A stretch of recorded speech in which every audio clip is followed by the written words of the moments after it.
Hello, Year 9. I hope you enjoyed reading Island Bound by Grace Nichols in our last poetry lesson. I'd just like you to start with to take 2 minutes to think about the following questions, please. What do you remember about that poem?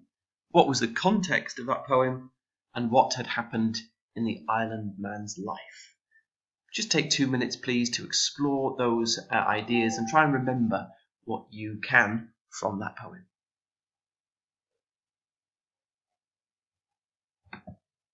Okay, so today we're going to look at a new poem. We're not going to look at the poem in its entirety because it's quite long. So we're going to look at some extracts, and it's called Crusoe in England by Elizabeth Bishop. I'd just like you to spend the next 3 or 4 minutes, please, to list any ideas you have about what you think the poem is about.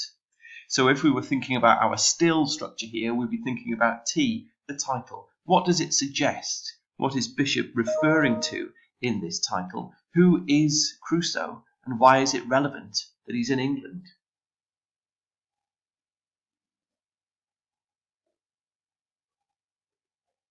Okay, let's think a little bit about Elizabeth Bishop then. She was a really important poet in the 20th century. She was born in Massachusetts in the USA in 1911 and grew up there and in Canada. She travelled around quite a lot. Her father died before she was a year old, and her mother suffered seriously from mental illness, which is themes that really kept recurring in Bishop's work. She often wrote about travel, and she often wrote about loneliness. So you can see why Robinson Crusoe might be an important topic for her to think or write about. She was a very respected poet in her time, but she was quite obscure.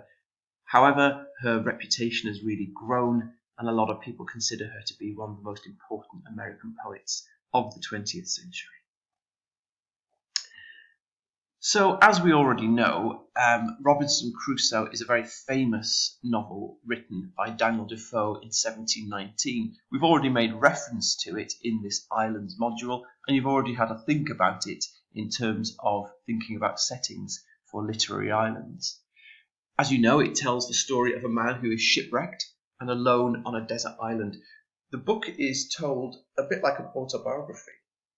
So the title character, who's been cast away for 28 years, is telling us his story. It recounts his memories of survival and also his encounters with lots of different bodies of people, whether they are cannibals, captives, or mutineers, before he is eventually rescued. And apparently, this story is thought to have been based on the life of the Scottish sailor Alexander Selkirk, who was cast away himself in the Pacific Island for 4 years. So in her poem, Elizabeth Bishop speaks as Robinson Crusoe. She takes on his voice and imagines how he felt when he returned to his native England. A lot of poets do this. They will take on the voice of another character, whether that's a fictional character, a mythological character, or a true historical character. And they use that voice to explore lots of different ideas and themes. What Bishop does in this poem is she contrasts his response to being at home by memories of his island life. Okay, so let's have a look at some of these extracts from the poem then.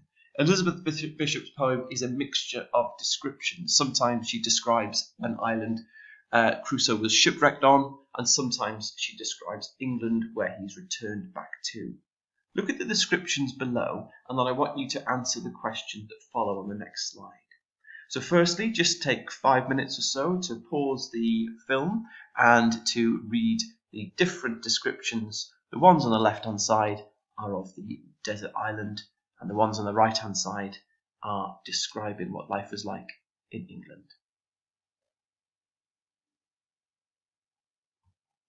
Okay, so what we're going to do now is we're going to use these extracts. They are evidence, of course, to help us explore the poem. We're going to use some evidence here to infer.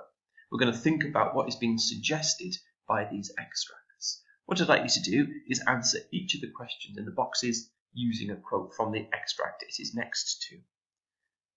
So in your first one, I'd like you to read the extract again and answer the question, what does this quote tell us about the climate on Crusoe's tropical island? And you'll be able to incorporate a quote into your response. The second question, what does this quote tell us about how humans and nature interacted on the island? And thirdly, what might be inferred here, and what was it like living on the island?